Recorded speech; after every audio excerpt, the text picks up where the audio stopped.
매일 아침 뼈를 지키기 위해 골다공증 약을 드시고 계신다면 지금 제 말을 먼저 들어보시기 바랍니다. 한국에서는 2022년 기준으로 약 1200만 명이 골다공증 치료를 받고 있으며 그중 여성이 94% 이상을 차지합니다. 그 많은 분들 중 상당수는 매일 비스포스포네이트 계열약을 복용하면서도 장기 복용이 어떤 위험을 불러올 수 있는지 의사에게 제대로 설명을 들은 적이 없습니다. 2020년에 국제학술지에 발표된 메타 분석 연구는 450만 명 이상의 참여자를 대상으로 했으며 비스포스포네이트 장기 복용과 유방암 위험 사이의 연관성은 복용 기간에 따라 크게 달라지고 모든 사람에게 동일한 위험이 적용되지는 않는다는 사실을 밝혔습니다. 문제는 이 약이 좋으냐 나쁘냐가 아닙니다. 얼마나 오래 복용했는지 그리고 담당 의사가 처방을 재검토한 적이 있는지가 핵심입니다. 오늘 영상에서 이호성 의사가 그 기전과 실제 수치 그리고 지금 당장 실천해야 할 것들을 명확하게 설명해 드리겠습니다.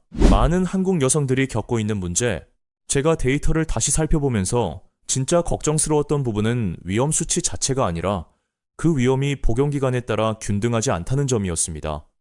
비스포스포네이트를 5년 미만으로 복용한 여성들은 유의미한 위험 증가가 거의 관찰되지 않았습니다. 그런데 복용 기간이 7년을 넘어서면 수치가 눈에 띄게 달라지기 시작합니다. 더 중요한 것은 저를 포함한 대부분의 의사들이 수년 전까지만 해도 이 복용 기간의 기준점에 대해 환자와 구체적으로 이야기하지 않았다는 점입니다. 우리는 그저 뼈를 위해 드세요라고 말하고는 환자가 얼마나 오래 복용했는지 돌아보지도 않은 채 다음 문제로 넘어가곤 했습니다. 저에게는 정기검진차 내원한 68세 환자 김정숙 씨가 계셨습니다. 차트를 다시 살펴보니 그분은 알렌드로네이트를 무려 9년 동안 끊임없이 복용하면서 단 한 번도 처방 재검토를 권유받은 적이 없었습니다. 9년입니다. 아무도 그 이야기를 꺼내지 않았습니다. 한국 골대사학회의 자료에 따르면 한국의 많은 환자들이 권고 기준인 3년에서 5년이 지난 뒤에도 재검토 없이 비스포스포네이트를 계속 복용하고 있습니다. 이것은 환자의 잘못이 아닙니다. 이것은 시스템의 문제입니다. 문제가 되고 있는 약은 어떤 약인가? 우리가 이야기하고 있는 약은 비스포스포네이트 계열이며 알렌드로네이트와 리세드로네이트 같은 이름이 대표적입니다. 이 두 가지는 현재 한국에서 가장 많이 처방되는 골다공증 치료제입니다. 60세 이상의 여성으로 골다공증 치료를 받고 계신다면 본인이나 가족 중 누군가가 이 두 약 중 하나를 매일 복용하고 있을 가능성이 매우 높습니다. 비스포스포네이트는 뼛속에서 일하는 작은 일꾼들처럼 작용합니다. 뼈를 끊임없이 리모델링 중인 낡은 집에 비유해 보겠습니다. 파괴반은 파골세포, 즉 오스테오클라스트이고 건설반은 조골세포, 즉 오스테오블라스트입니다. 골다공증에서는 파괴반이 너무 빠르게 일하면서 집이 허물어지기 시작합니다. 비스포스포네이트는 기본적으로 파괴반에게 속도를 늦추라고 지시해서 건설반이 따라올 시간을 벌어주는 역할을 합니다. 이 기전은 매우 합리적이며 약의 효과도 이미 입증되어 있습니다. 저도 이 약을 수백 번 처방해 왔습니다. 그러나 문제는 재검토 없이 너무 오래 복용할 때 발생합니다. 파괴반이 수년에 걸쳐 지속적으로 억제되면 이것이 칼슘 대사와 유방조직 내 호르몬 수용체 민감도에 영향을 미친다는 근거가 있습니다. 다만 정확한 기전은 아직 연구 중입니다. 실제 수치는 얼마나 되나? 이것이 제가 여러분께 가장 명확하게 이해해 주셨으면 하는 부분입니다.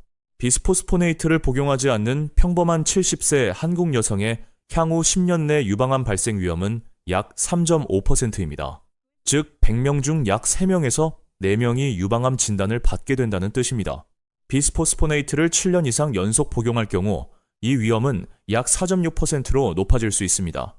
다시 말해 100명 중 3명에서 4명이 4명에서 5명으로 늘어나는 것입니다. 절대적인 수치는 크지 않지만 그렇다고 무시해도 되는 수준은 아닙니다. 더 주의해야 할 점은 가족 중 유방암 환자가 있거나 폐경 후 호르몬 대체요법을 받은 경험이 있거나 과체중 또는 비만인 경우와 같은 위험 요인이 추가되면 위험도가 상당히 더 높아질 수 있다는 것입니다. 아시아권 장기 추적 연구의 분석에 따르면 위험 요인이 2가지 이상인 여성이 비스포스포네이트를 장기 복용했을 경우 위험 요인이 없는 그룹에 비해 위험이 거의 2배에 달했습니다. 김정숙 씨의 이야기와 변화의 결정. 앞서 언급한 김정숙 씨 이야기로 다시 돌아가겠습니다. 그분이 알렌드로네이트를 9년 동안 연속으로 복용해왔다는 것을 알게 되었을 때 저는 그분을 다시 자리에 앉히고 진지하게 이야기를 나눴습니다. 마지막으로 골밀도 검사를 받은 게 언제냐고 여쭤봤습니다. 그분은 잠시 생각하시더니 아마 5년쯤 됐을 거예요 라고 하셨습니다. 5년입니다. 그리고 제가 가장 최근 골밀도 검사 결과를 확인해 보니 골밀도는 안정된 상태였습니다. 완벽하지는 않았지만 더 이상 심각하게 우려되는 수준은 아니었습니다. 우리는 함께 소위 약물 휴식기를 적용하기로 결정했습니다. 이것은 제가 만들어낸 표현이 아니라 공식 의학 용어입니다. 약물 휴식기란 정기적인 골밀도 모니터링을 유지하면서 치료를 일시적으로 중단하는 것을 말합니다. 이와 함께 저는 집 근처 공원에서 아침 산책을 더 자주 하고 엘리베이터 대신 계단을 이용하고 식단을 통해 칼슘과 비타민 D를 보충하고 골밀도 검사 일정을 2년에 한 번에서 18개월에 한 번으로 앞당기도록 권고했습니다. 3년 후 그분의 뼈는 여전히 안정적이었고 유방암 위험도 기저 수준으로 돌아왔습니다. 그분은 계단을 오를 때 무릎에서 소리가 좀 더 난다고 하셨지만 전체적인 건강 상태는 확연히 좋아졌다고 말씀하셨습니다. 저는 그것이 건강하게 살아가고 있다는 소리라고 말씀드렸습니다. 모든 골다공증 약이 같은 것은 아니다. 많은 분들이 모르시는 것은 골다공증 치료제가 모두 같은 위험을 지니고 있지는 않다는 점입니다.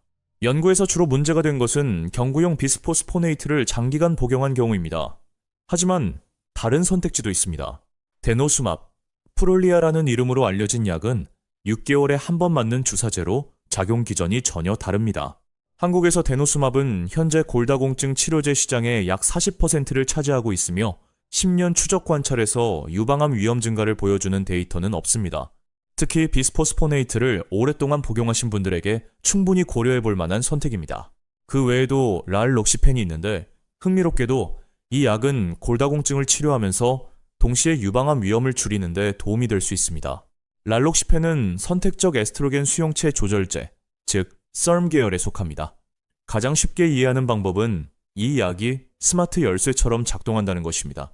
뼈를 만드는 잠금 장치는 열지만 유방 조직을 자극하는 잠금 장치는 닫아버립니다. 그러나 랄록시펜은 심부정맥 혈전증이나 뇌졸중 병력이 있는 분들에게는 적합하지 않습니다. 혈전 위험을 높일 수 있기 때문입니다. 의학에서는 모든 선택이 어느 정도의 득실을 동반하며 의사의 역할은 각 개인에게 가장 적합한 방안을 찾아내는 것입니다. 지금 당장 해야 할 일.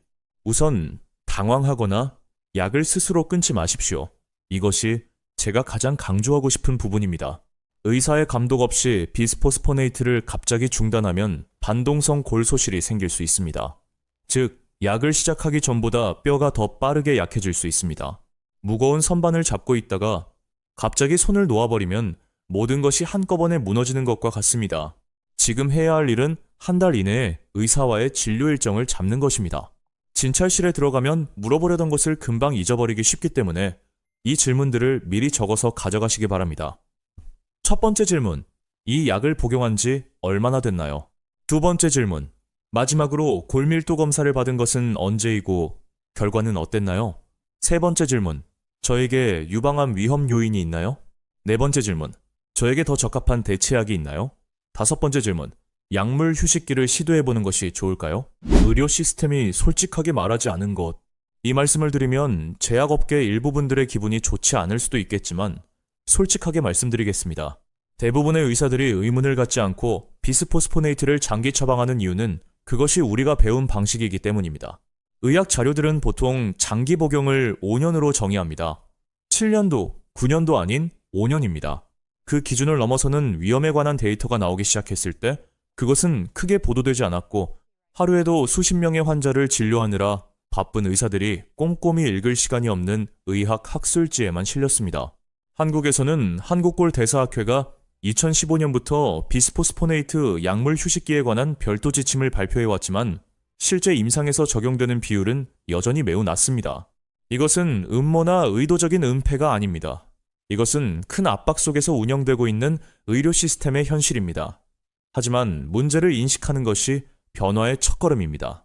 생활 습관으로 위험을 낮추고 싶다면 약을 끊고 영양제만으로도 되지 않겠냐고 물어보시는 분들이 계십니다. 솔직한 답은 이렇습니다. 이미 심한 골다공증이 있는 경우에는 영양제만으로는 충분하지 않습니다. 그러나 경도 골다공증 단계이거나 예방 목적이라면 생활 습관이 실질적인 차이를 만들어낼 수 있습니다. 체중 부하 운동이 가장 중요합니다. 헬스장이나 복잡한 기구가 필요하지 않습니다.